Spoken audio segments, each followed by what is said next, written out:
Memphis Grizzlies already in turmoil with trade rumors for Ja Morant not being happy in Memphis and obviously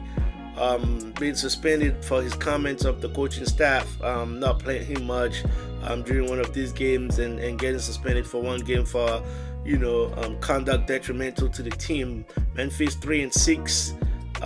really struggling right now, and I don't think the Grizzlies will be any good this season. To be honest with you, I had tier two expectations for them this season, but I think I'm probably gonna go down to a tier three, and I would not be surprised if they really end up getting moving on from Ja Morant and try to capitalize on the picks that they can get there and restart their building. Ja hasn't really been shooting the ball well. He's been having a lot of turnovers, so I think he also needs to try to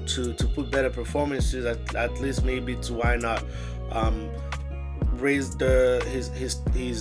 trade stock level so that teams can really put a good package and trust him, especially with all the off